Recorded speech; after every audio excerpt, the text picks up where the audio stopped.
5, 4, 3, 2, 1. And it's live.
This is Leicester Till I Die TV.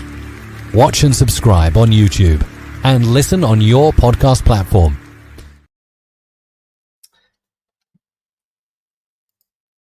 There I am. I knew I was around somewhere. I'm going to leave the good off. I'm just going to say evening all. How are we doing? Are we feeling any better? I'm not. I am so not. We did a quick, I did a quick round robin at the end of the post-match reaction yesterday, saying, did the panel think, we should get rid of, or we should sack Marti on Monday morning? Now, at that particular point, and it was post-reaction time, so I do get it. At that point, we had a 100% yes, he should be. However, one of our guests this evening, he's come all the way from France, Mr. Philippe Philop, has changed his mind, and he now wants, thank you, Doc, he now wants Marti to stay. Do you want Marti to stay? I fucking don't. I think he's got to go. Let me just read you this before I bring the guys in, because this is what Henry Winter posted today. Obviously, he writes for the Telegraph. So bear with me on this one. I'm trying to bring it up on the screen. It just didn't work. Shocking and sad to see so many empty seats in the home sections of the King Power. Shows level of frustration and anger with the mess Leicester are in on and off the pitch.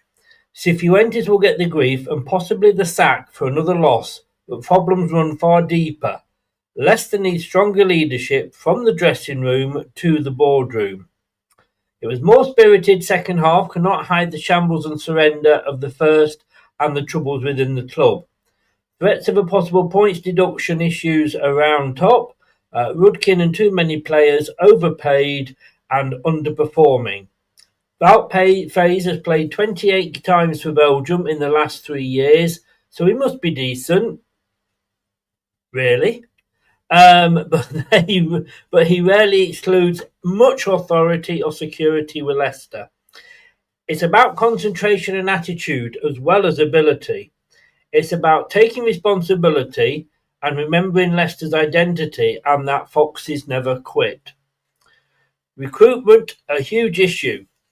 Lost some leaders, didn't replace them with strong characters. Fighters needed in times like this. Why did they start playing only when 3-0 down to Sheffield United? Pulled 2 goals back. Bit more enterprise. Mavididi having a go. Samari good sub.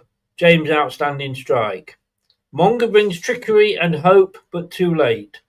Damaging defeat at home to a team who started the day 22nd in the Championship. And Chris Wilder, a leader, has got Sheffield United going. Too fucking true. Leicester, he says, have to wake up. They're heading towards celebrations of the 10th anniversary of the great Premier League title triumph. Leicester have also to be aware that they're not heading to League One. They have to fight back and win back the fans. Lord, it says there, Henry Winter nailed it. I think he has. I can't argue with any of that.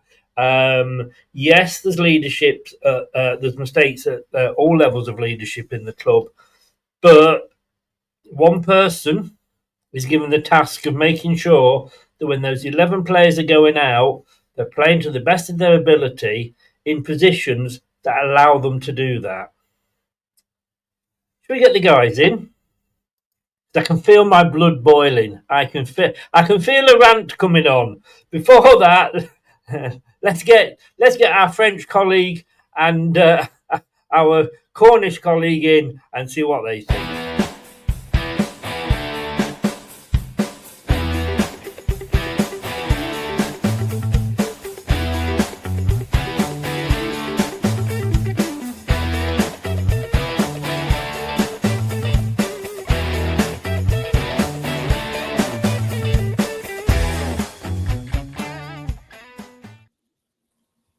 Gentlemen, good evening. Thank you for joining us. How is the weather in France there, Mr. Philippe Philop? Très bon, très bon. Good. You maybe need to put your heating on. I can see you've got an extra layer there. Wayne, you were very much with me on Saturday. I mean, it is the post-match reaction, so that's what we were given, a reaction straight after the match when emotions are high. But you've changed your mind since then. Yeah, I think on reflection and chatting with a few of the lads I play football with on Sunday morning, lunchtime, they're just about different things going on in general in football. And I just think, it's okay getting rid of somebody, but who have you got to replace them with? That's my first concern. Just changing somebody if you've not got anybody decent to come in is probably not a good thing. Secondly, I think the problems at the club are more overall structure-wise and endemic, and they are the sort of, the visible side of it we see on the pitch. And I think that mainly is from the contract side of things, less so the manager. So I think the managers could have been given better hands to deal with. And Marti, with the having to sell a lot of players to meet PSR and only now being able to get loan players in, which 3 of them have been pretty damn good actually, apart from one getting injured. I think, well, what is the viable alternative to that? Am I happy with a lot of things? No. Do I think it's particularly garnered a fighting team spirit which we need in this division? No, not yet. But yeah. Tom, your thoughts on coming back on that? And you're still out. Yeah, well, firstly, I'm not Cornish, Chris, just to make that clear, because I don't want to upset anyone who knows me. Is it Devonish? I couldn't think what you call people that live in Devon. Devonshire, I guess, would be the word technically. I don't luckily have the accent for some reason. I don't understand why, but that's quite a fortunate thing, as I'm not a country bumpkin. But anyway, yeah. I mean, the thing is, Wayne could talk. You're not a Wurzel. No, but I do love the Wurzels, obviously. Why wouldn't you? Well, you've got to love a bit of the Wurzels, haven't you? Yeah, you have indeed, mate. Yeah, but I mean, no, I'm still out because I've done a bit of thinking about it, removing emotion from the situation. I've done a bit of reading up on other teams as well and tactics and all the rest of it. And I'll get into more of that with you guys as the show goes on, because I'm going to ask you guys some questions tonight about tactics in this league and all the rest of it. And we know nothing. We know nothing about football. I'm just asking you for numbers, basically, all right, and stuff like that. So I'm going to put you on the spot a bit later. It's going to be fun. It's going to be a bit of fun, and we'll see what we all think after my research, right? But yeah, no, I'm still out because I just think we're kind of on a bit of a hiding to nothing now, and I kind of think we need to go another way. However, Wayne could change my mind tonight with a good argument, because I do agree what Wayne says about. Generally, I'm not sure I trust the club to make the right decision anyway if they kind of sack him now. And we're kind of teetering on that thing of, if we could stay up with Marti, I'd kind of take it and regroup for next season now. Because my worry in the back of my head, like every other fan, is seeing a Leicester team right now that generally starts a game looking like they haven't got the fight of 23 other teams in the Championship at the moment.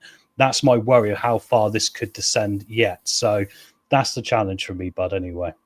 Okay. Hindsight is a marvelous thing. We know that. We all, if we all knew what was going to be happening, we'd all be, we'd win the lottery, wouldn't we? But I'm going to take you back to when we eventually sacked Ruud, and that was a bit of a cock up as well, wasn't it? It took us that long. I mean, I'm not sure whether it was maybe Wayne or somebody said, why not just put him on gardening leave? and then you can get somebody else in, even though you're not paying him off until this season. But I suppose that was too fucking obvious for the dipsticks that we've got running the club.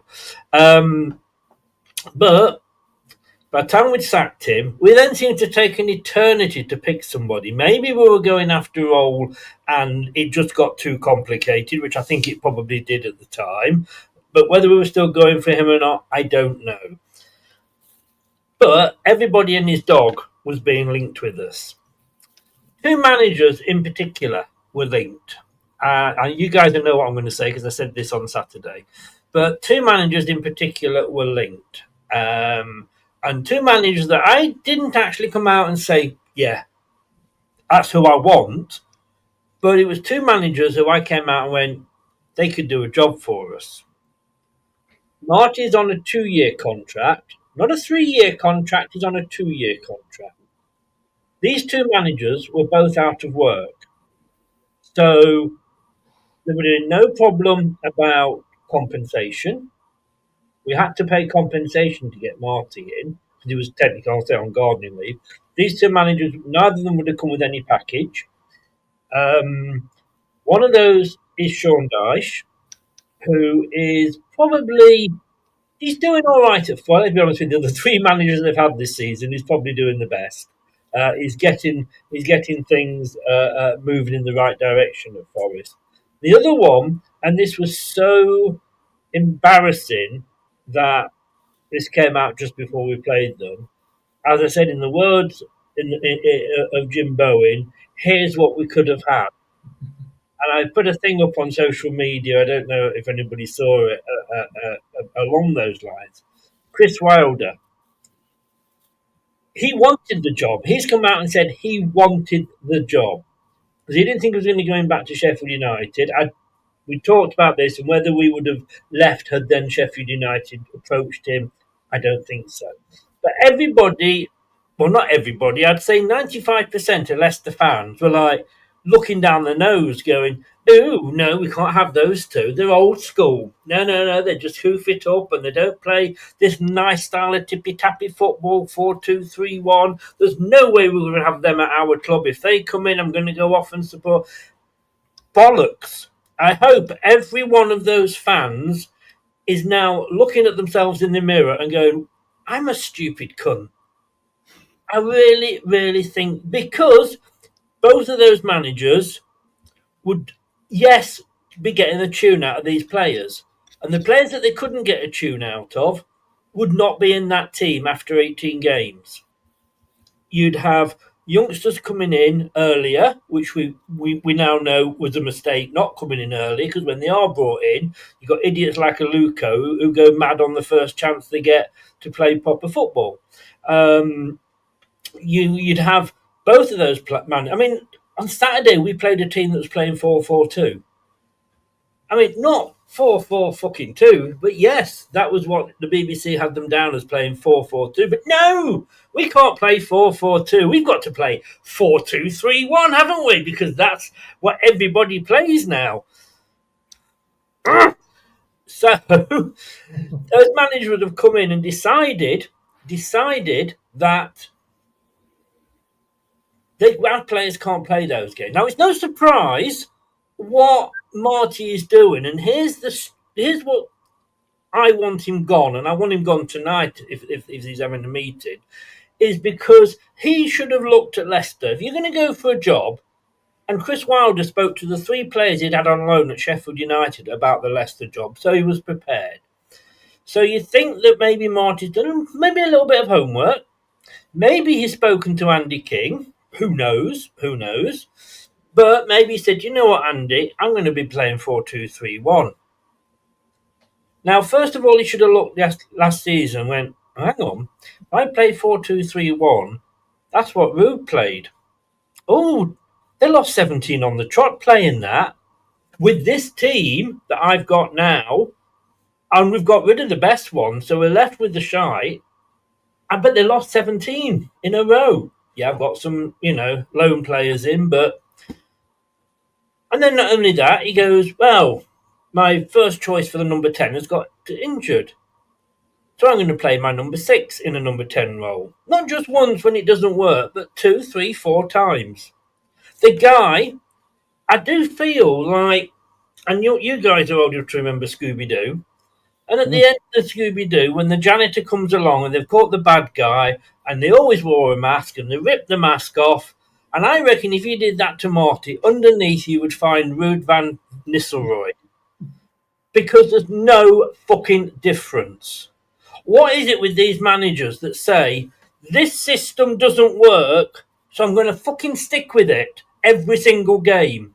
Oh, look, at half time, I changed my players. Okay, we would have probably gone mad if they'd started, but I'm going to play a different formation. What happens? We come back with 2 goals. We dominate the second half. And like I've put on one of my social media posts, we played much better in the second half. Well, you stupid cunt, play with that formation and play us from the start. It's not. How are you getting paid the money you're getting paid when us 3 here and all the fans in the stadium, in the stadium are getting a lot less money and can see these things? What is it? I mean, do you not understand English, Marty? Is this some sort of recording that you're using and you're actually teaching in Spanish or training in Spanish? I don't know. He is the wrong person. And if he doesn't act now, top. Look, he acted too late with Brendan. He acted too soon with Steve Cooper. He acted way, way too late with Ruud van Nistelrooy. We've got the January transfer window coming up. I do not want this man in charge of us come the January transfer window, because he'll be bringing players in to play 4-2 fucking 3-1. And I don't want him picking our players. And I know everybody says, well, it's the recruitment team. He has the final say. He won't be asking for another centre forward necessarily because he's never going to play 2 up front. So I look back and I say, I'm not going to say, I'm going to say I told you so, because I told you so. If we'd got Chris Wilder in, I don't honestly think we'd be where we are now. If we'd got Sean Dyche in, yeah, I think we'd be better off than we are now. As some great philosopher once said, this is a dead football team. It has ceased to be. It is no longer able to perform. And I can't remember the rest of it. If I'd been quicker, I would have got it up so I could have recited the whole fucking thing. Anyway, that's my take on it. I don't even know what people have been saying in the chat because I've just been ranting. But I have tried to stick by Marty.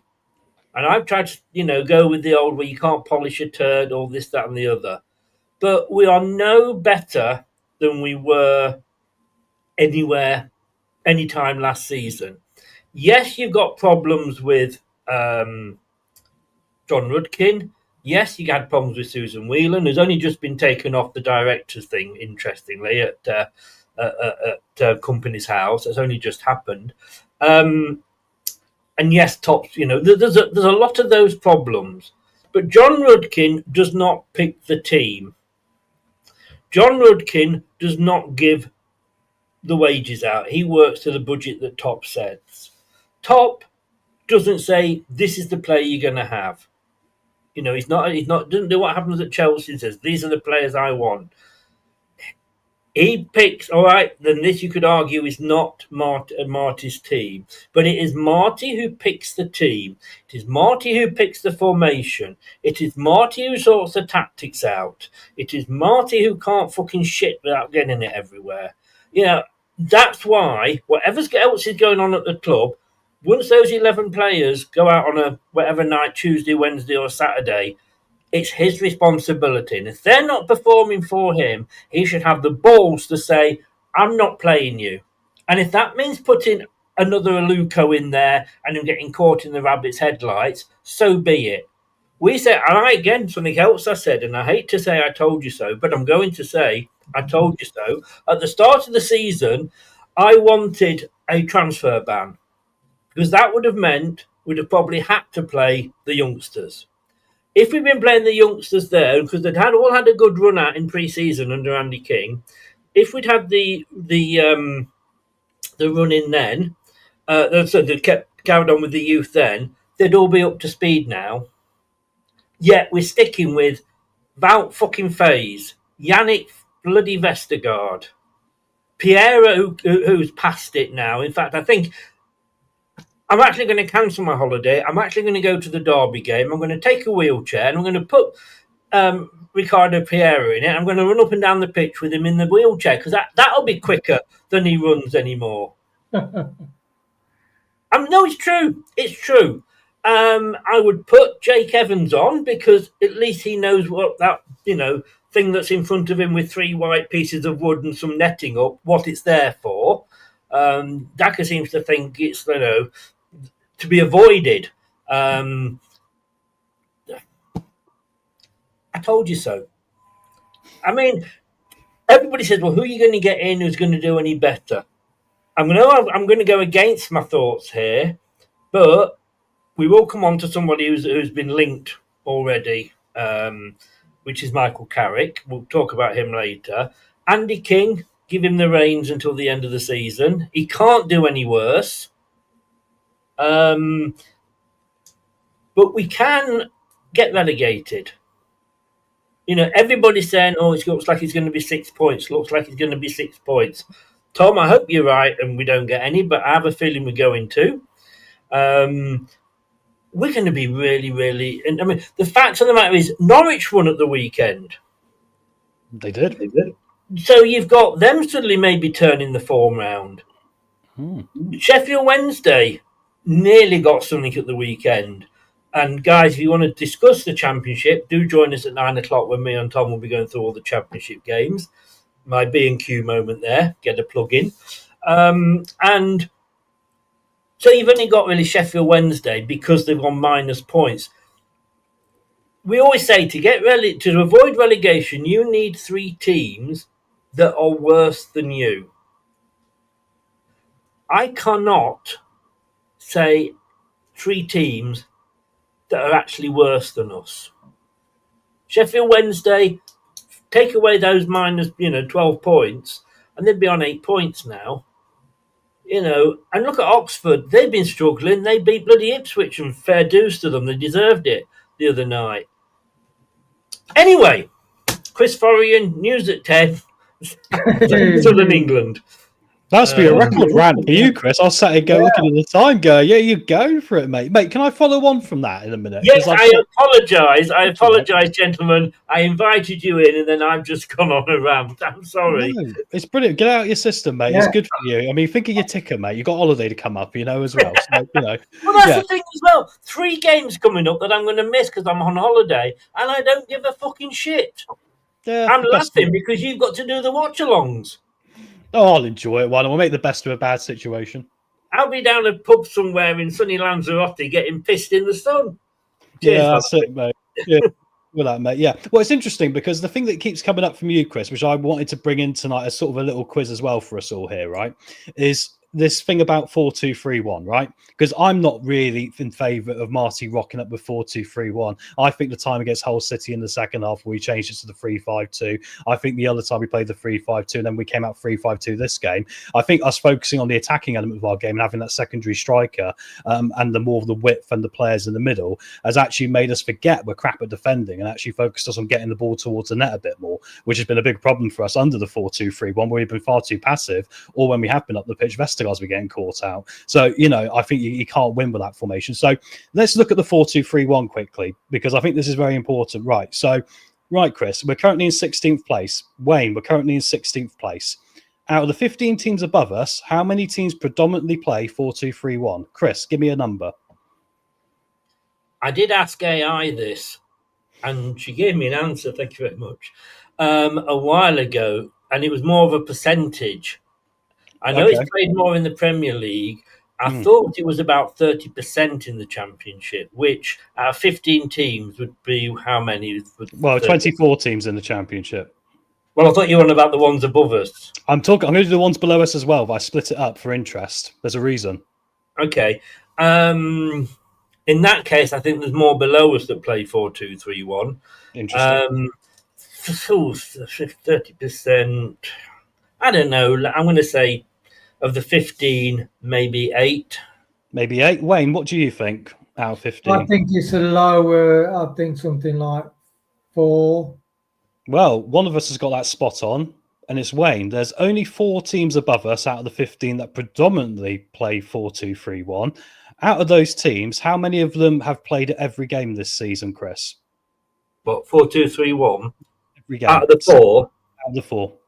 I would probably say none of them. 1. Sorry, Wayne, I could have asked you that, but we'll come to you in a minute. But one of them have, and that was Stoke City. That's the only one that's played at every game. Everyone else has changed it at some point. Right, guys, so let's go to the teams below us. We've got 8 teams below us. Wayne, how many of those 8 play 4-2-3-1 as their main formation? Oh, blimey. Looking at those teams below us, I'd say 3. Okay, Chris? I'm going to use some logic here, which is me using logic. I mean, come on. It's never going to end well, is it? Of the 8 teams, I would actually probably say 6 or 7. Well, we're kind of close, but ironically, it's 4 again. So actually, there's 9 teams out of the 24, including Leicester, that predominantly play 4-2-3-1. And I'll ask this question again. Out of those 4, Wayne, how many of them have played at every game this season? I would say none. None, Chris? I would agree, probably, yeah. It's 1. And can you guess which team it is? Below us? Yeah. Sheffield Wednesday? No, but you're close. I'll give you, it's Norwich. Football friend. It's Norwich. Yeah. Norwich. So I think there's an interesting thing here because there's this thing about how 4-2-3-1 is a predominantly played formation. And I've been batting about this now for a while because there's times I made some bold predictions, some Leicester shows as well, the watch along, and I've predicted Blackburn to beat us at home. Everyone's gone, that's a bit odd. And Blackburn beat us at home. And a lot of the reason I do this is because I look at these tactics quite a lot for the Championship Review show on Monday as well, as you know, because I do think the tactics and how you match up against teams is very important. And what we've seen here is, apart from 2 teams or 3 teams really, including Leicester, every team pretty much has changed their formation at least once or twice this year, including starting with a different formation. Hull City, when they beat us, changed their formation for the next game, even though they were off a win because of the opponent they were playing. So this is why I'm leading into, I think we should remove Marti, because I think Marti is very much playing this system to its death.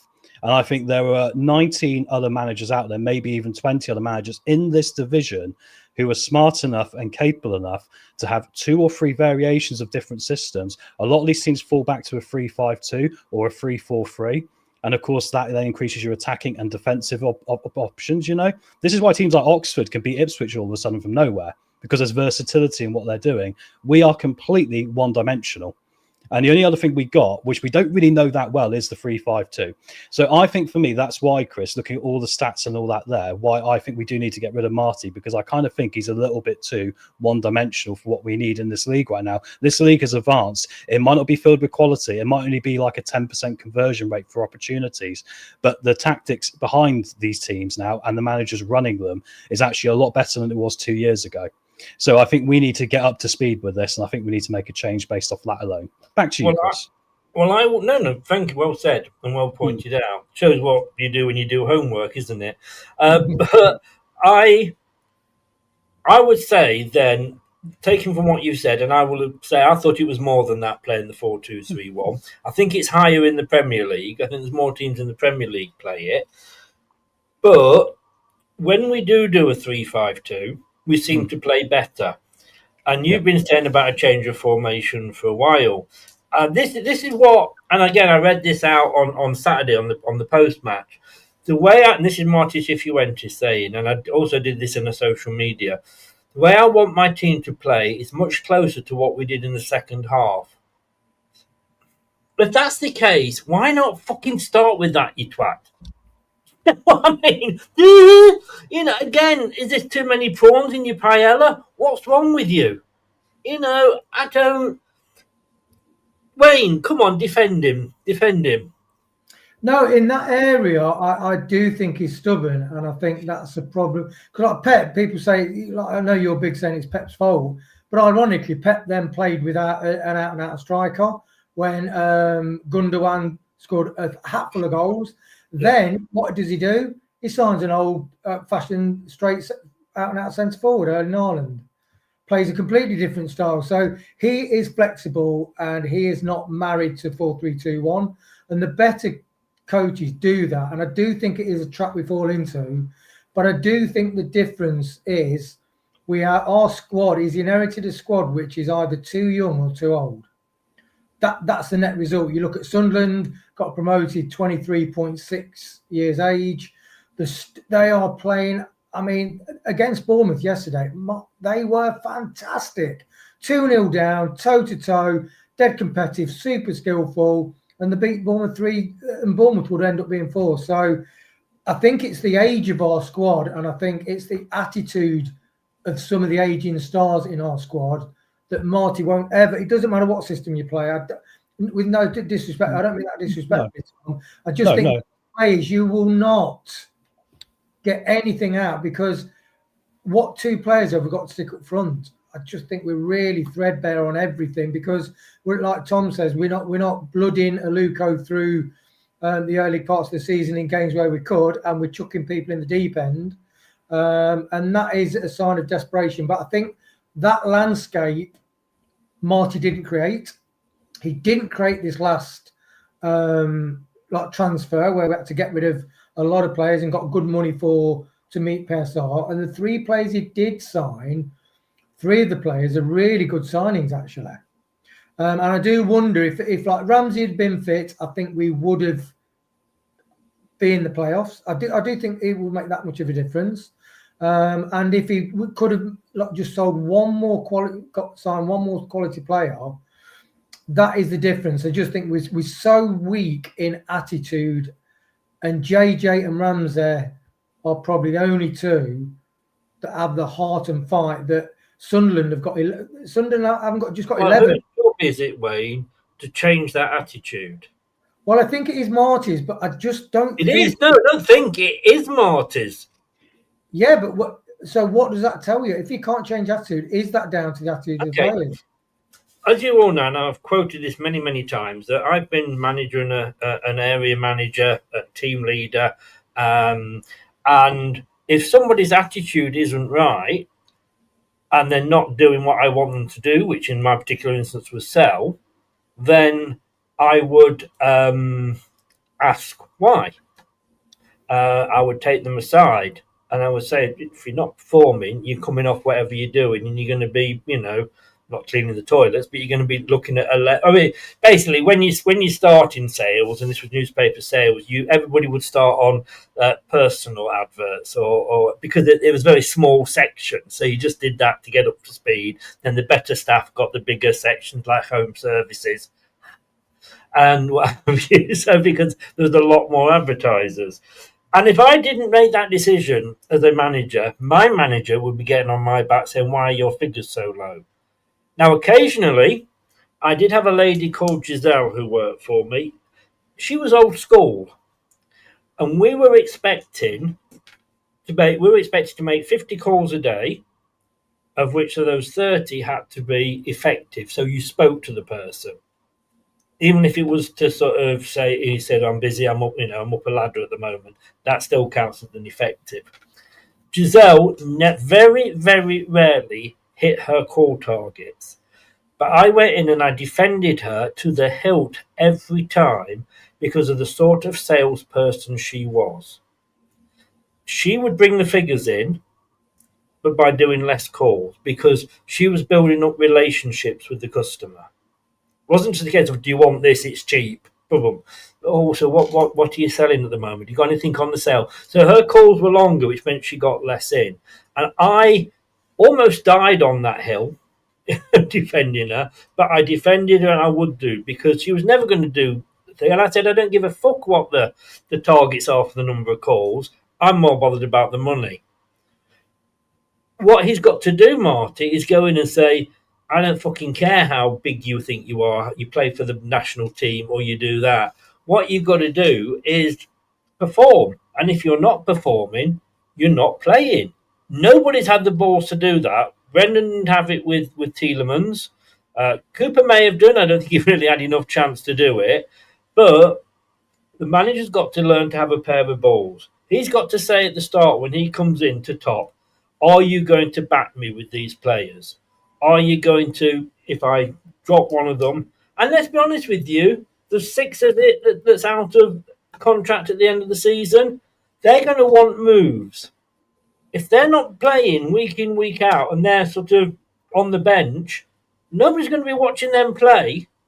Nobody's going to be thinking, oh, he's worth a punt. Even though because they're going to look and go like, let's say Harry Winks, they're going to look at him and go, he's got 2 relegations on his thing. He was in a team that lost 17 in a row. He was on a team that nearly got relegated. Whatever happens this season, they're not going to be rushing to buy him. How much has Connor Cody lost in wages because he had to accept or not play? I just think the manager can change things like that, and I think the manager has to. I think the interesting thing about that, Chris, is, and Steve's popped in the chat there, and actually I think Steve is very right there, because I was going to say this next as well. I think that ultimately the biggest problem with this football club right now is the group of players. I think beyond the ownership, beyond the actual manager, I think the group of players we have right now for the on-pitch side of it, under many different managers now, have shown that they do not give 2 craps. However, with that being said, doesn't that suggest to you, again, you can pass that problem over to, why did we appoint Marti when it was very apparent we needed a manager who was more in the mould of Nigel Pearson?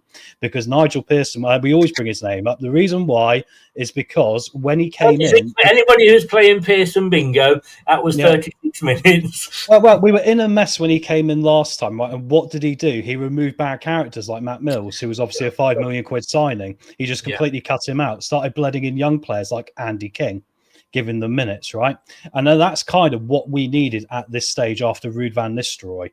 And we didn't appoint that in the first place. We appointed basically another version of Ruud van Nistelrooy. Marti is a very nice guy, but that's actually one of his worst qualities he can have right now. But Wayne, would you agree with that? Like I said earlier, take the mask off and it's Ruud van Nistelrooy underneath.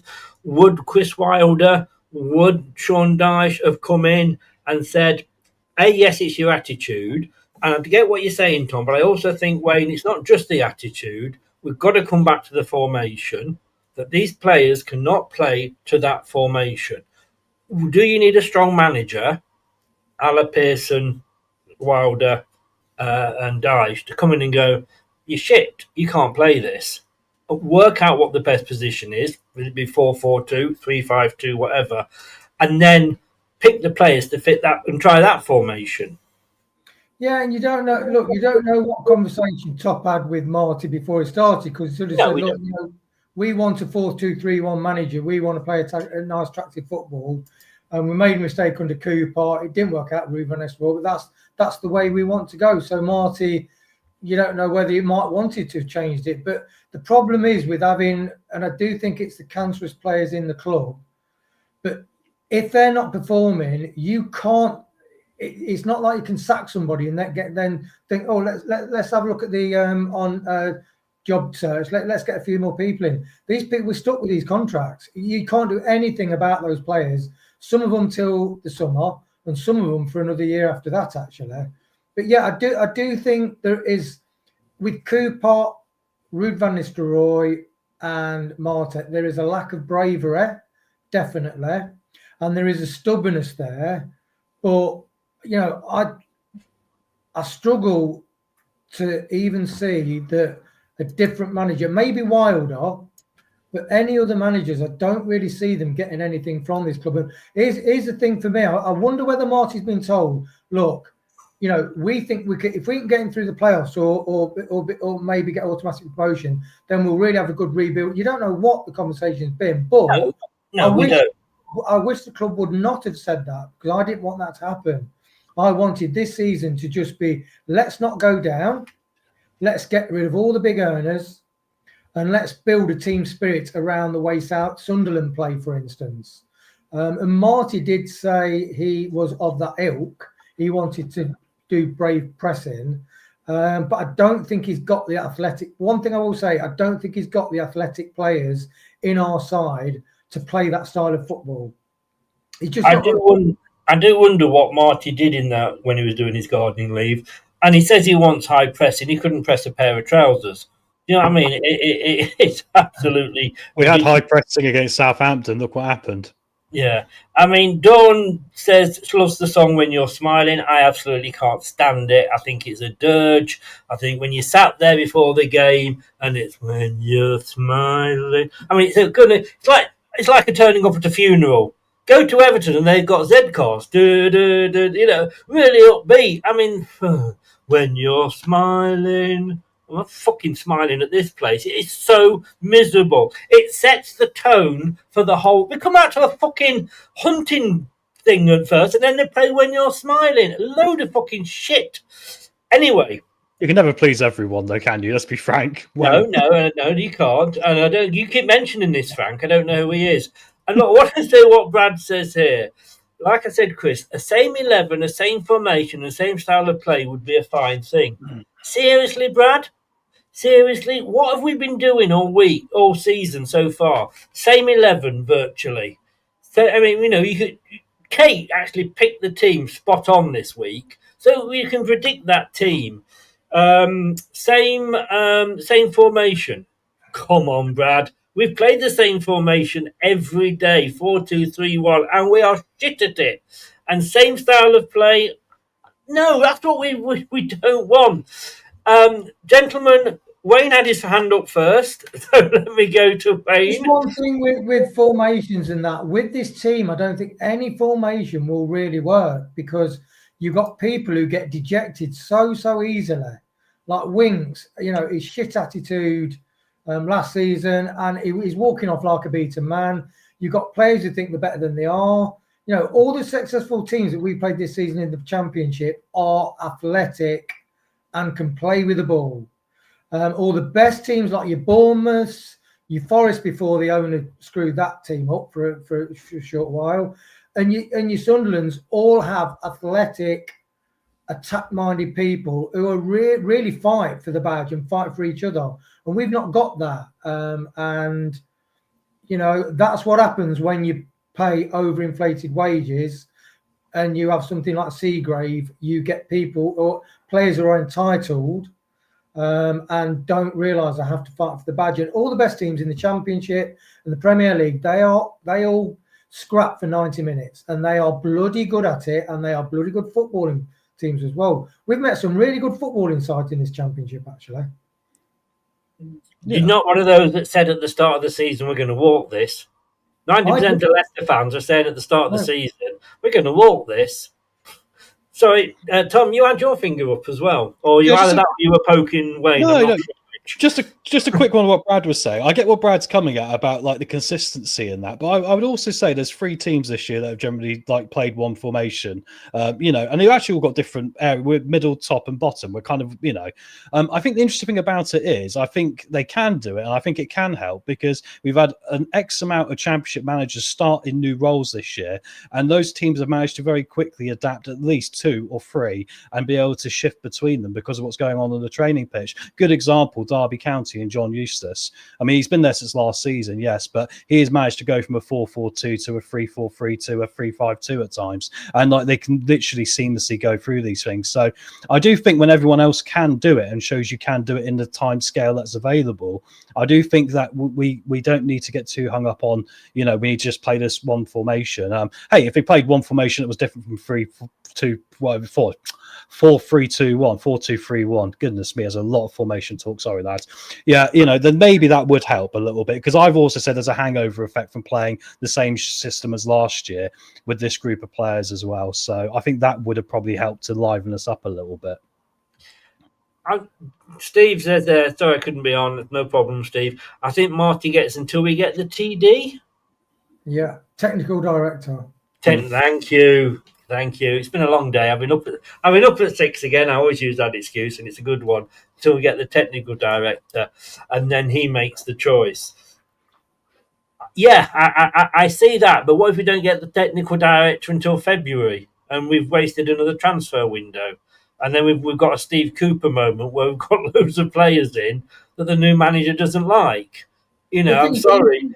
We didn't waste this transfer window, did we, though, Chris? We did actually sign some good players. No, we didn't waste this window, but if we are going to change Marty, like with Steve to Ruud, then we should do it before the window.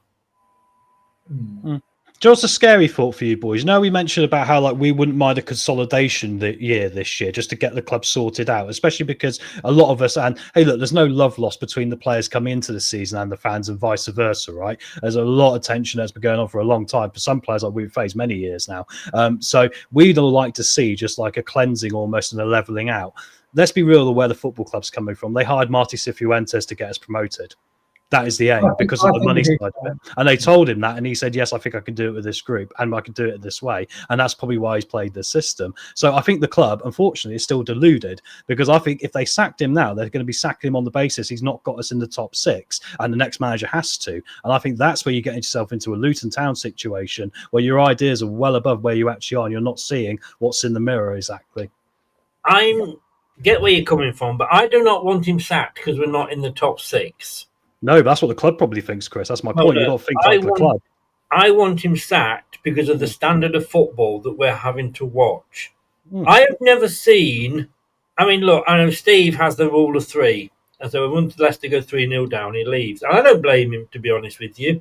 But it was just, have to pay hard-earned money to go and watch that. And it seemed to me that when Marty came in, it looked like, wow, Wout Faes was not starting. And I know Wout Faes is a little bit unfortunate at the moment. We have to play him. We've got a slight lack of defenders. Well, he's going to probably be out now as well, maybe. Well, we can but hope. I think we'd be better without him. Skip will be a centre back against Derby. You watch. Yeah, well. But he put me on. What was I saying? Sorry, mate. Oh yeah, he dropped Faes out and just bringing him on at the end, and he took Winks out and was just bringing him on in the second half. And we looked at them thinking, when they came on, we're thinking, yeah, bloody hell, they've changed. And once we got that transfer window out the way, and it felt like he'd gone and said, right, you're with us now to at least the end of or at least till January. Go and show me what you can do. And he seemed to get it right. Now it just seems to be same old every day. Aluko, let's be honest with you, 2 things here. Aluko would not have got on if we hadn't got the injuries we had. That's the only reason Aluko was playing. Monga only gets a game because he knows the crowd would go absolutely apeshit if he didn't give Monga the game time. I was quite happy when we appointed him. I'm not now. Well, I'll tell you what's interesting about the players once again, quickly. You know how you talk about how Winks, he's come off the bench, looked good, he then got back into the first team, all this stuff. The interesting thing is that, let's call it for what it is, the players only give enough to make themselves look half decent for the next opportunity they're going to get. There's not a bone in. I'm not going to pick on Harry Winks in particular. I think it's the majority of them that are out of contract at the end of this season, and maybe some that even under contract to 2027. Wood face, who literally are only going to give X amount because they don't really want to hurt themselves. They don't want to get a major injury and get stuck here. They want to be out the door, but also they want to put themselves in the window. This is what I joked about with Sumari at the end of the last game when you gave him man of the match. I said, isn't it like putting lipstick on a pig? Because he started playing all these long balls all of a sudden and started driving forward, and he's never done it before. It made me think there must be a scout from Roma in the blooming King Power that day or something, because he's obviously doing it for a reason, because he never does it. So, that's my perspective on where the players are, and that's why I think managerial change might be important now, as long as the club can identify the guy that comes in. I'm not thinking about tactics all my talk about it. I'm thinking about a manager who's going to come in like a Pearson. I said it second time this show, not saying Pearson, but like a Pearson, who is going to go in there and basically, if they're not going to do it, kick them out. Let's get the youth team players blooded in. Because Andy King's worked with them well as well. So Andy will know how to really help support them into these roles. No, indeed. Wayne, I'm just trying to find something here for this one. This is for you, Tom. Well, your head must be in the sand. Is your head in the sand? It's not so. Are you flexible enough to get your head in the sand? My suspicion would be no.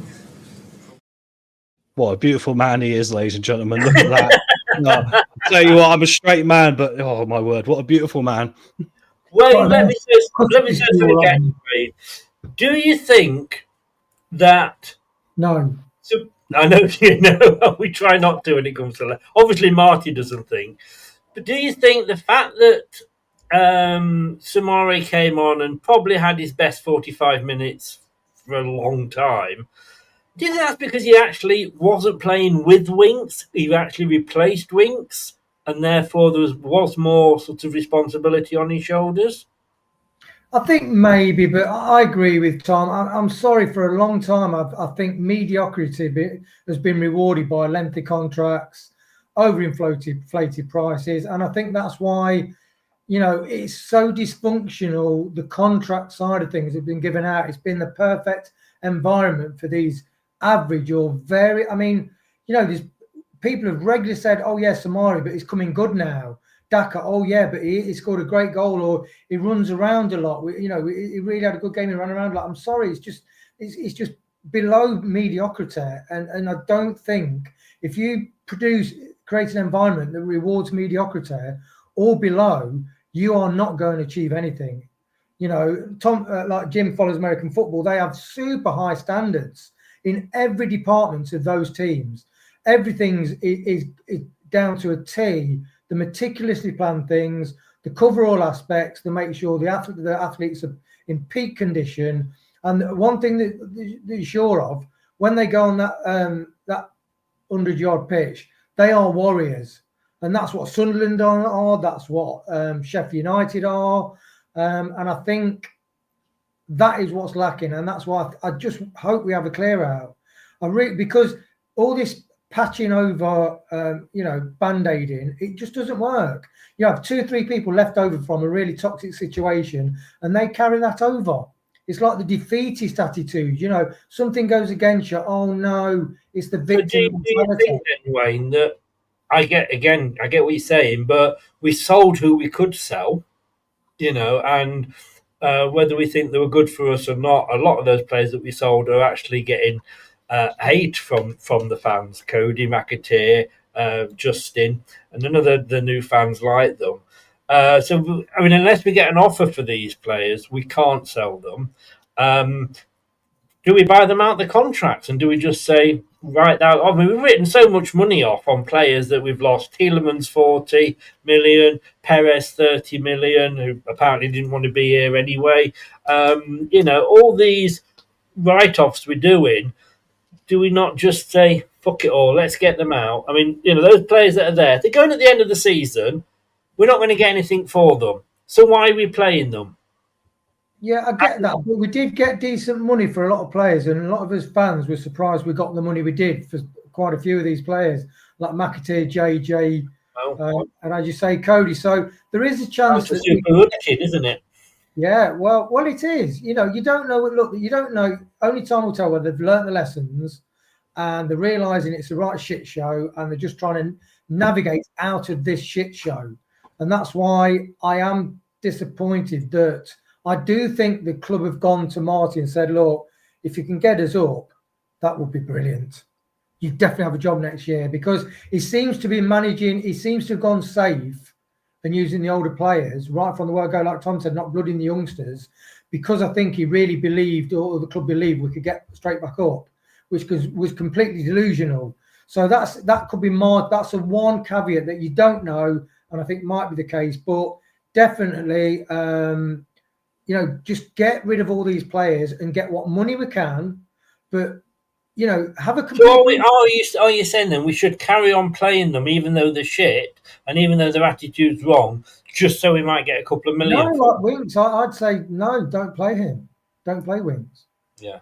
I'll just quickly say, don't forget the outside perception of Leicester City versus our perception, because I always go read the fan boards before we play the opposition, and every other fan board I've read this season said they've got the best squad on paper. Marty would have looked at this squad before he came in and gone, they've got the best squad on paper. This is a squad I could play the system with, that I know, and get them doing it. And I think because we're into the situation, we sit up close, we know that's not the case, right? It is always the case, Tom, that if, and when I talk to Sheffield United, the fan, I was saying, like, why the hell did you get rid of Wilder? And then he went on to explain certain things that thinking the outside. That said, if any of the opposition fans looked at Leicester's squad and went, "This is the best squad in the Championship," or "This is a fantastic squad," then why did we get relegated? And if this team goes back up now, as it is, maybe with just a couple of signs in January, we're going to come straight back down again, probably more embarrassed than we were under Ruud. And just out of interest, I am doing a poll on the chat as well, which is should Marti be given more time or go before the January transfer window?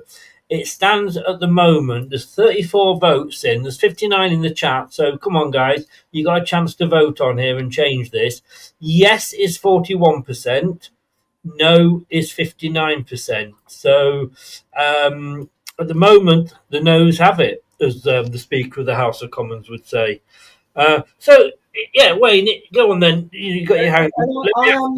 I am not. I want Marti in because I think he's the absolutely best option for Leicester going forward because he is stubborn and he hasn't blooded the youngsters. But I think he's been given a certain basket, which is a bit of a basket case of basket cases, and he's doing his best. But it's the fact that it could be more flexible. But unless you've got somebody, do I think, for instance, if we can sign 2 or 3 more players on loan in Jan with Marti, do I think we'll stay in the Championship? Yes, I do. And the other caveat is that if you get rid of somebody, it's like if you criticise somebody, it's okay, criticise. So what solutions have you got for this situation that you're actually criticising? You know, okay. I'll tell you then. So you're saying if we get a couple of players in, do you think if Ruud van Nistelrooy had got a couple of players in the January window, we would have stayed up? Forgetting the guy that we had, and I can't even remember, Koulibaly, was it, the right back? So as bad as he was, if we'd got a couple of players in the January transfer window, we would have stayed up then. No. Right? So what are you thinking that this guy who's doing the same things that Ruud was doing, what is he going to do if he brings in a couple of extra players? Is it going to make any difference and keep us up? I don't necessarily think it will do. Well, he did make a difference with the summer signings that came in. They made a big difference, actually, because we were saying the player of the matches were either Ramsey or JJ, basically. Yeah, players that aren't ours. And maybe, it was the new manager bounce. Ruud got a win and a draw in his first 2 games with us. Oh, that fooled us, eh? Gave us a false sense. Just reading what it says here on Talk Sport. Leicester manager on the brink as extra security is deployed around the director's box. Why? I guess there was directors there.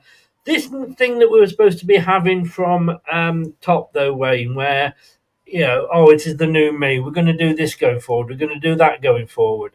Where was he yesterday? Somebody said he was playing polo. I don't know. But that didn't last long, did it? That lasted, 1 game? No, I'm not too worried about somebody being at the match every time as long as they're behind the scenes making the right decisions. And we don't know what technical director will come in, and when hopefully that will come in sooner rather than later. They might already be. I bet they've got to be chatting with some perspectives. Sorry, Tom, did you want to? No, I just want to try and support you on this one, mate. I think the thing is with Top, look, and this isn't an excuse. I know people are going to go, this is an excuse. He's obviously a very busy man. He's got a lot of fingers in a lot of pots doing a lot of things. We are changing this. We're getting a technical director in. We're changing things by doing this, which means the structure of the club's going to change to what it's like at Leuven, which means he'll be on a board along with John Rudkin, which is all he'll have to do. But there'll be someone running the show for them, like is happening at Leuven. So no, I get it. Look, but we've got to be realistic. He has got other things to do, and I would like to see him there. But but really, what purpose does he serve being there? Fire the manager at half time yesterday? Maybe that was the best of it.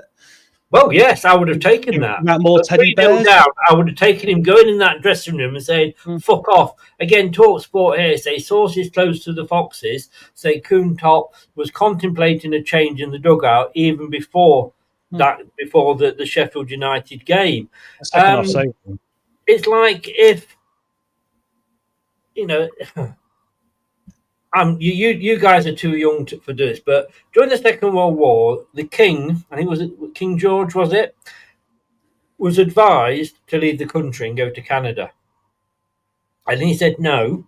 I want the people to see me. I want them to know that I'm behind them, know that I'm here with them, suffering what they're suffering. And he stayed. Top. Oh, yeah, go off and play a game of pool. Oh, polo, sorry, polo. Yeah, I know he likes his polo, but, and what's he doing at the moment, Tom? Because he's not involved with King Power at the moment, so he's got plenty of time on his hands. Well, he is still involved, and don't forget how business works in Thailand. It's completely different to the Western world, my friend, because it's a lot more politically orientated, right? As we've seen by the challenges they've had, you've got to be in these social events, leading these social events to stay on side with the royal family, to be completely honest, and to keep yourself in there. So look, it sounds like I'm saying an excuse, but the reality is, if it hadn't been the case that he had been busy, he would have been here more. Let's be frank, he would have been. Of course he would have been.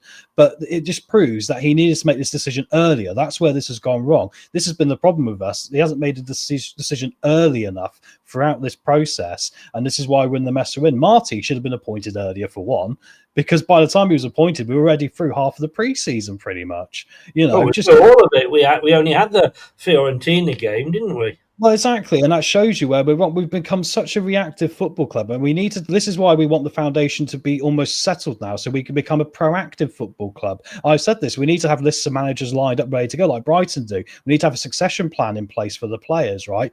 But this is why, once again, just to come back to this, it's why I'm Marti out now, because I kind of think, like we said, there's a group of players here. A lot of them are looking at the exit door and going, I just want to get myself into the best shop window so that my agent can get me the best transfer this summer.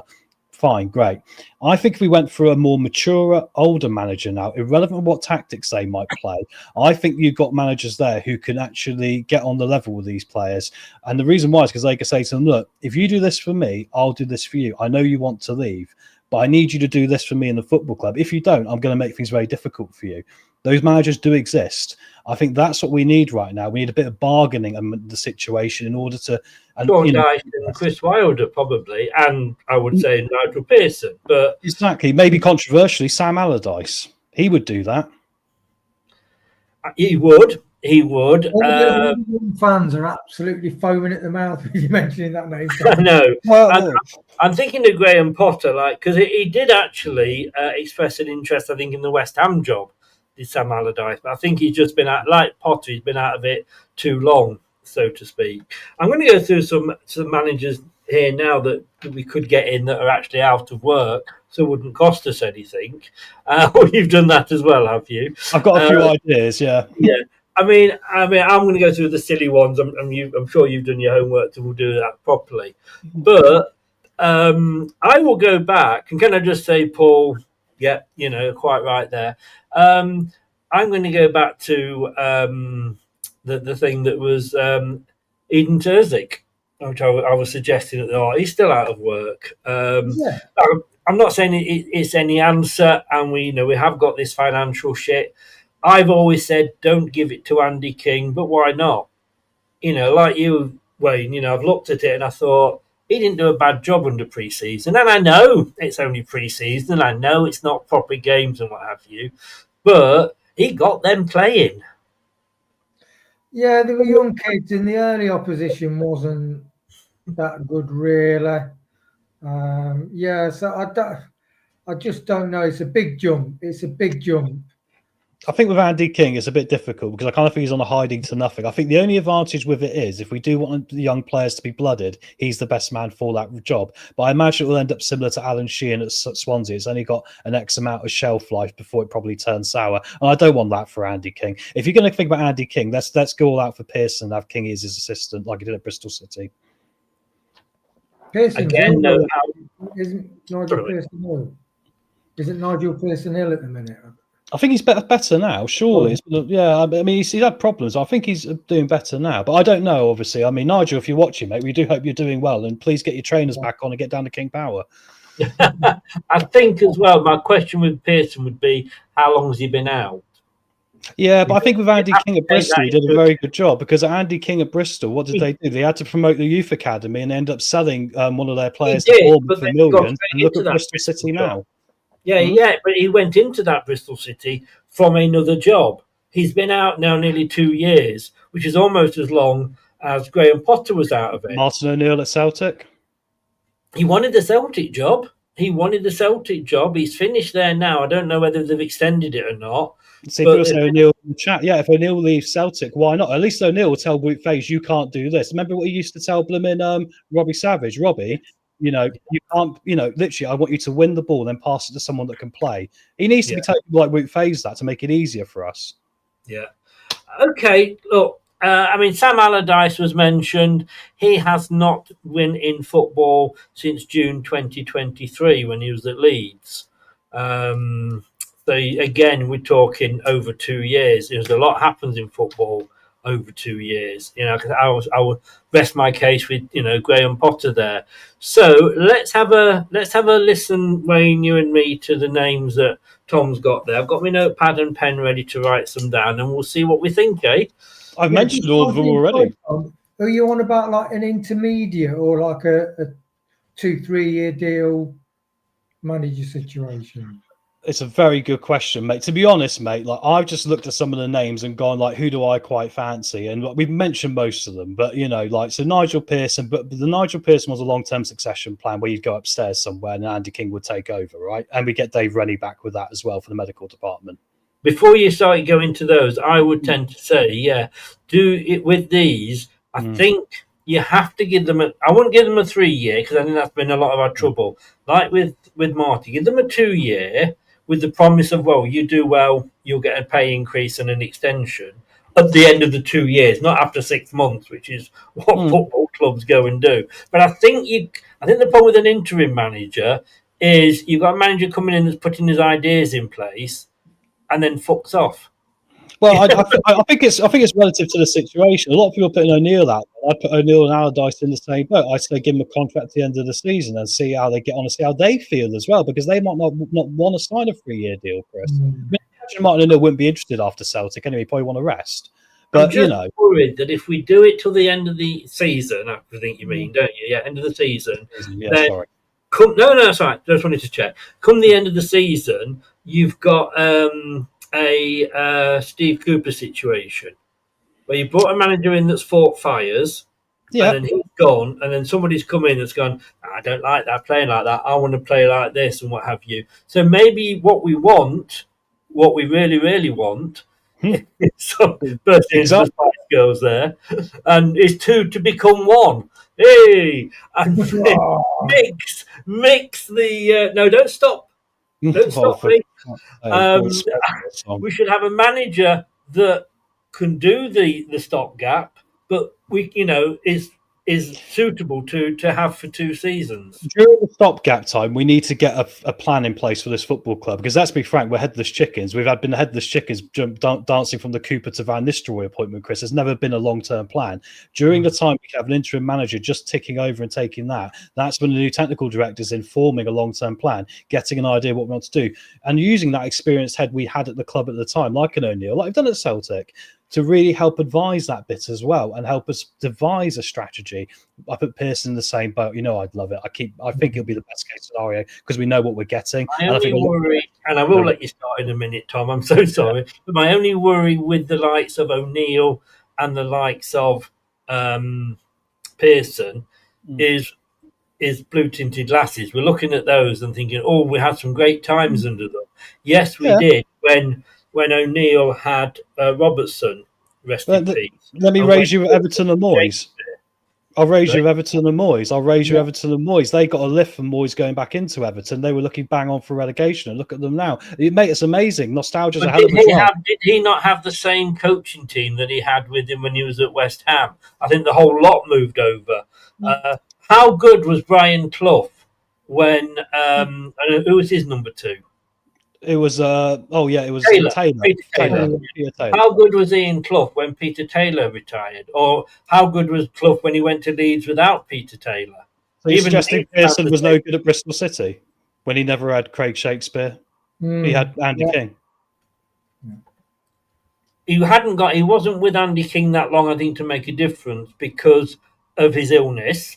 And like you say, we wish him the best. All I'm saying is, when we are considering these players, that has to be something that's taken into consideration. The length of time out of football, as in Graham Potter.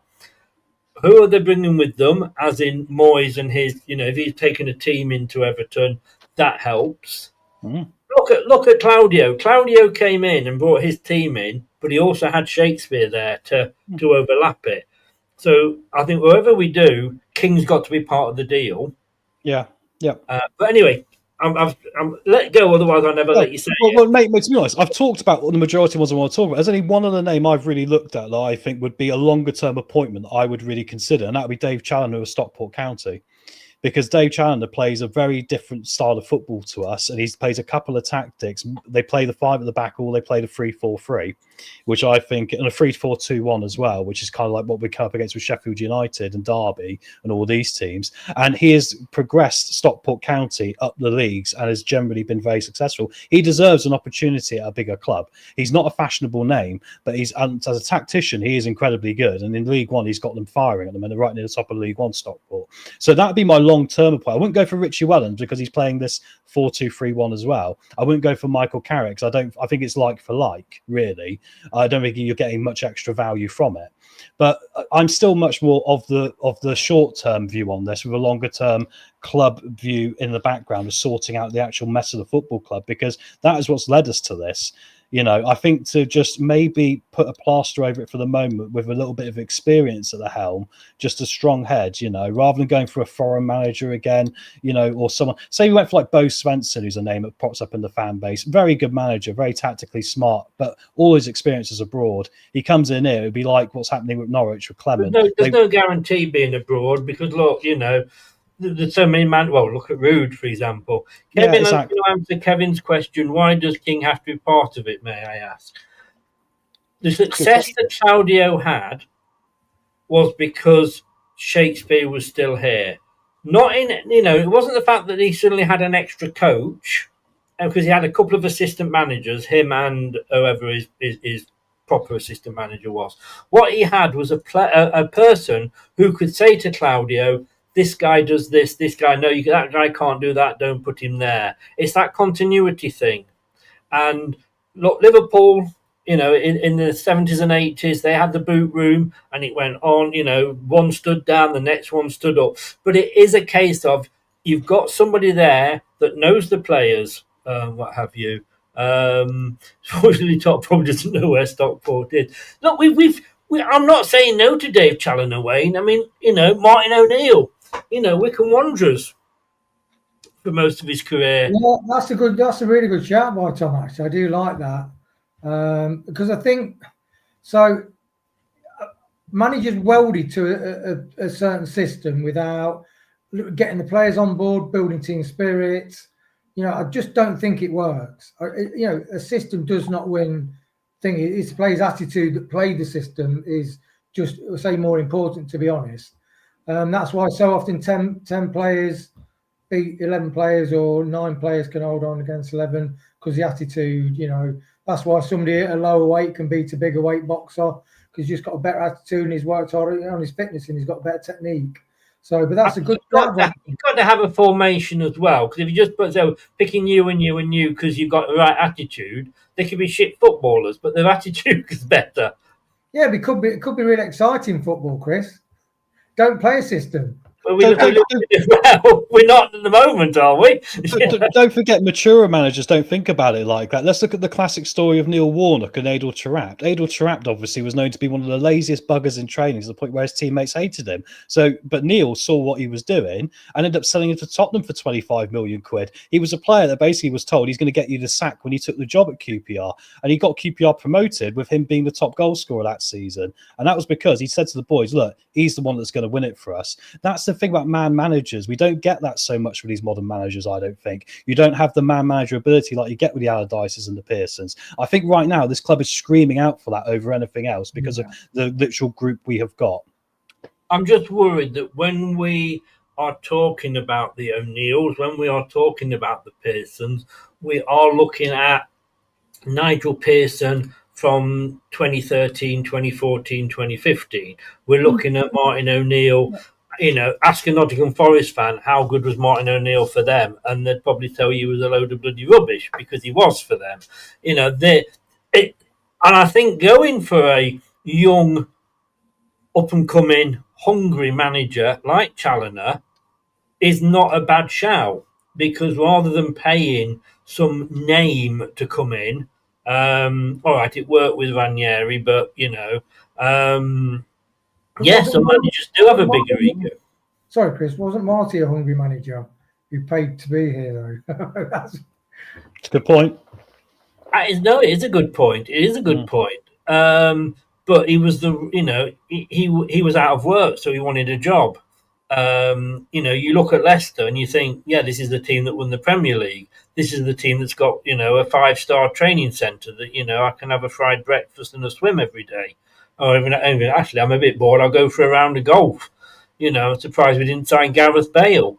But, so he's got, he's got all that. But you're still going to have not only that, you've got to have the nous as well. And I don't think Marty's got the nous. I think it is a little bit above him, if you like. I mean, I'm looking at, and I'm going to ignore the names that, we're not going to get a guy who's just left Juventus or a guy that's, Joachim Low used to be German. Well, you say that, but our training ground is actually a big advantage. For all the money it's cost us, for all the aggro we think it's bought, our training ground is a very attractive thing for European. It is. Well, that's, like I say, if you like Marti and you look at it and you think, yeah, look at how good that is. Obviously, somebody that's out of work at the moment, Ange Postecoglou. Not saying I want him before anybody jumps down my throat. Well, because I was about to kick off at you there and go, fuck off. We want to play a high line with Vestergaard still all season and see how that turns out. Not a good idea. No, I'm saying, just throwing names out. He only won that because he completely disregarded his playing system. He played all season and just had 10 men behind the ball and just scraped that to got in the Champions League. How the hell do you do that now? Yeah. Edin Terzic is still available. I love him. I really would. He was still, not a problem, Locks, not a problem. Edin Terzic is still available. 43 years old, so he's not a dinosaur. We all know what he did at Borussia. He did a Leicester City at Borussia. And he's done all the technical side and the video watching and all that. Now this guy, I have to say, you may laugh at me, but he was one that I wouldn't have minded when we got Enzo in,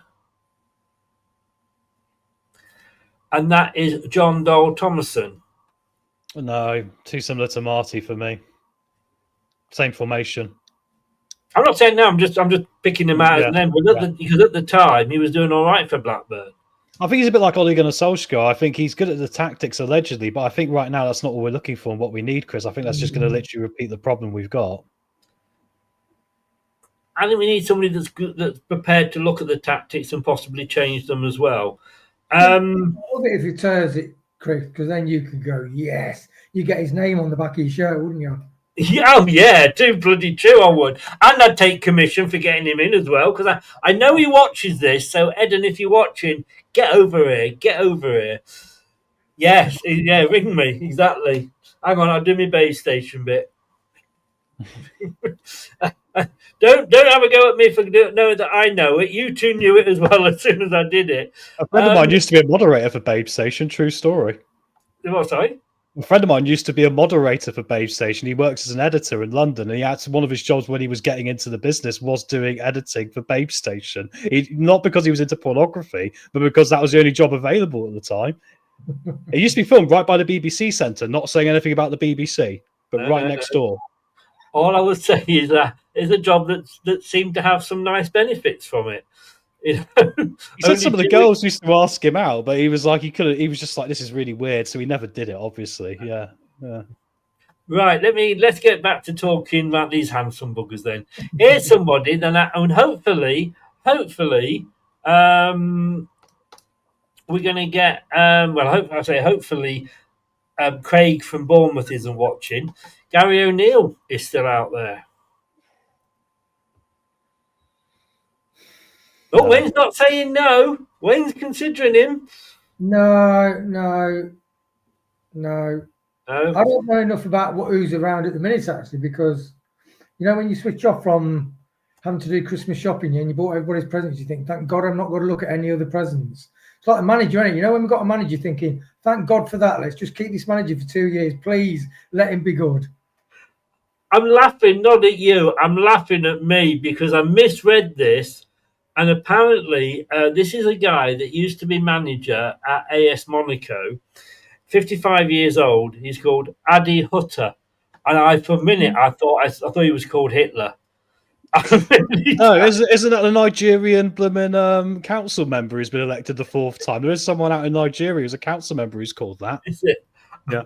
No, says he's out of work here. Mind you, tell you what, Hitler would have them sorted out, wouldn't he? He wouldn't have any slackers. Chris, you're getting tagged in your video. It'll say up at the bottom showing in this video. It'll be like the leader of the Third Reich. That is very true. That is very true. I had forgotten that. Will Still? No. Chris Hughton? Yeah, I mean, maybe. I mean, but I'd say probably not. No. Don't say Russell. Don't say Russell Martin. And he would. Why do you want Brendan Rodgers too? He would come into this club. He would have an idea about the players. He'd be able to just carry on because he wouldn't be messing about with formations or like we had with Steve Cooper. Ruud van Nistelrooy.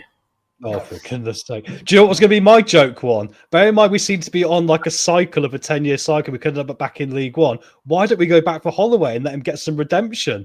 And he's got Swindon near the top of League Two. He'd come in for the redemption arc story. It'll be funny. The players wouldn't know what to make of him, mate, in his Southwest accent.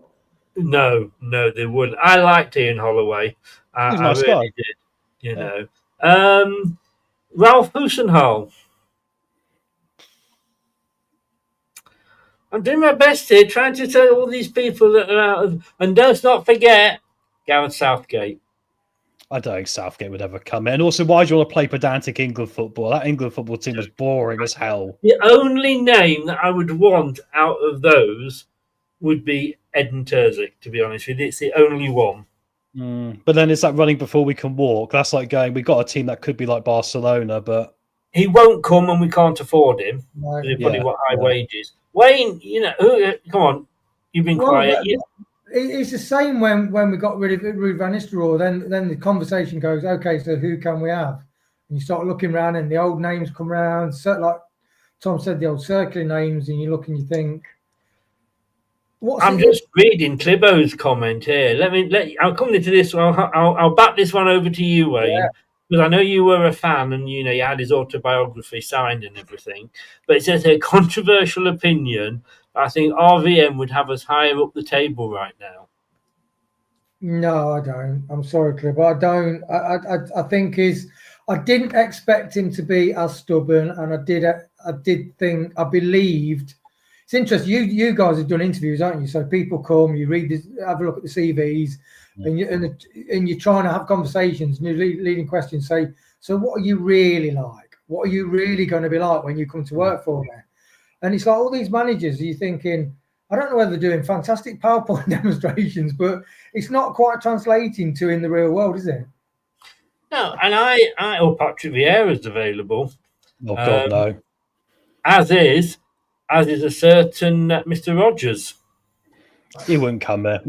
Thank God. We don't need another personality like Brendan Rodgers. We don't need a Russell Martin. We don't need someone who's got an ego, because that's literally going to rub against the players who are already shit anyway. I mean, we will become 20 times as worse. But just on Clibo's point quickly, it's funny because that shows you how much we're a mess with him, because I've seen other people say exactly the same as Clibo.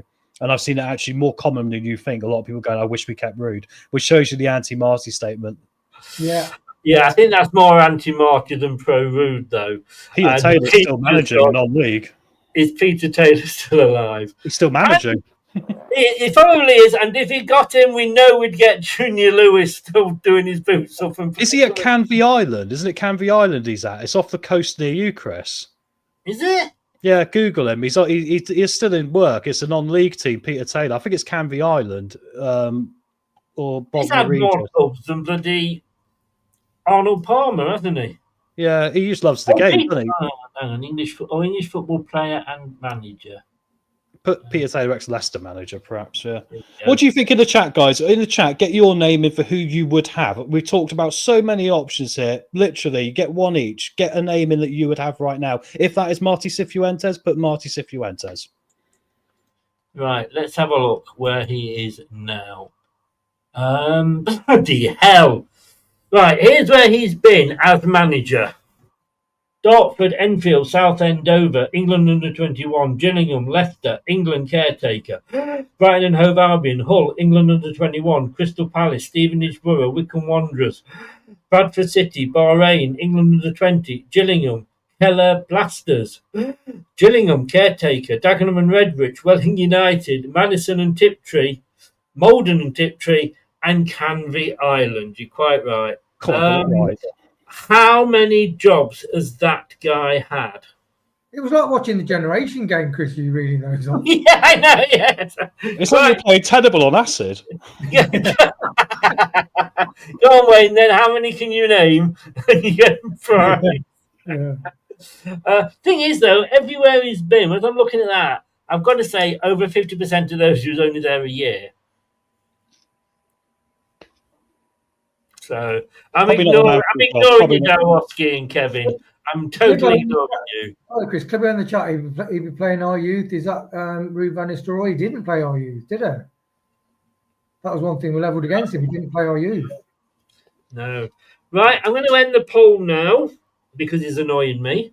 It'd be interesting to see. There's a lot of sway in the chat so far, I think, for more mature managers. I think that's something we've all kind of maybe lent towards throughout this conversation site. So I'm very intrigued that everyone seems to be looking at older names next. I think it kind of shows we're all looking at it the same way almost. Yeah. Should Marti Cifuentes be sacked now, before the January transfer window, or be given more time? Yes. And I'm surprised at this result. Yes, 49%. Ooh. No, 61%. 51%, Chris. That's your maths wrong. Sorry, 50. No, it came up actually.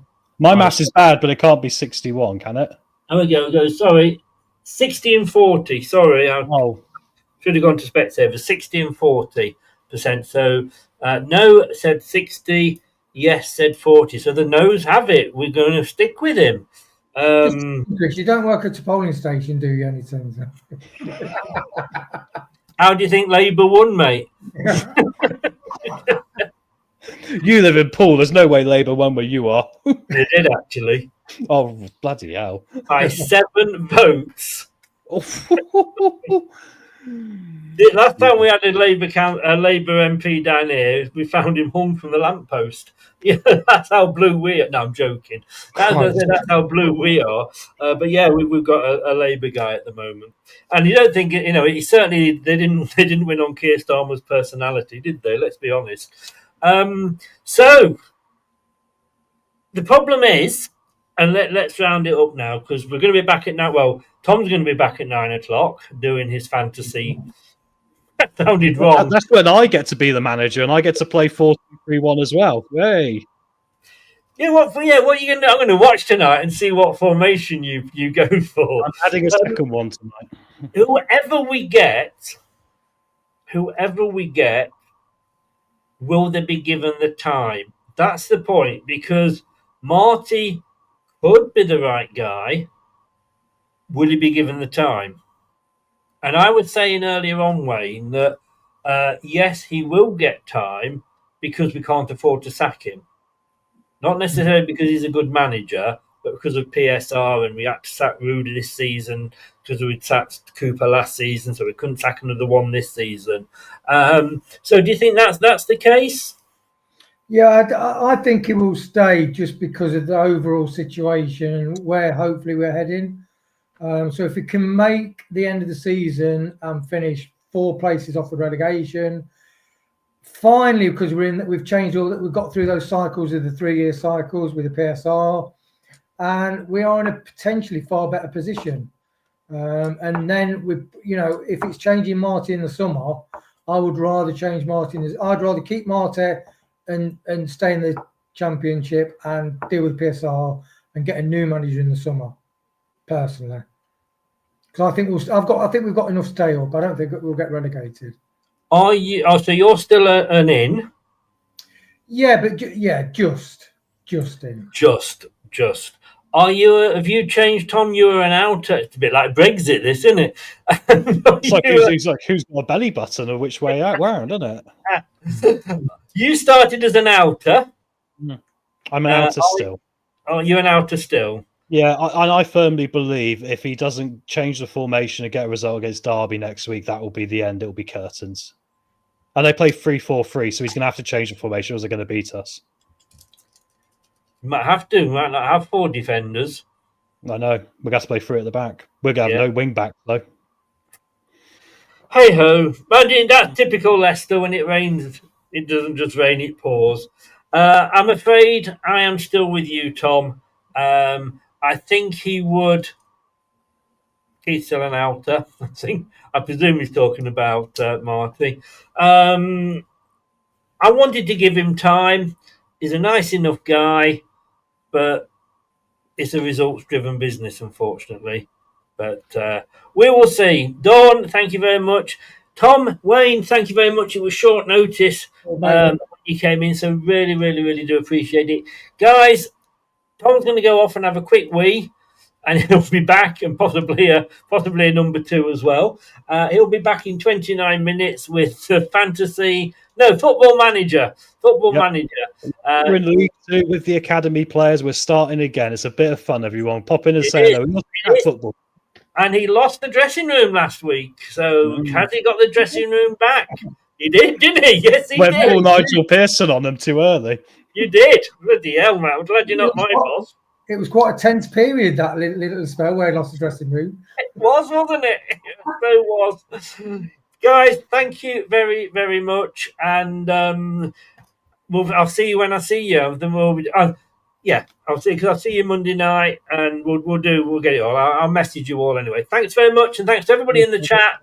And if you're listening via your favourite podcast platform, thank you for listening in. Take care, guys, and be back here at 9 o'clock. Good night, everybody. Thanks for watching. These videos are tremendous.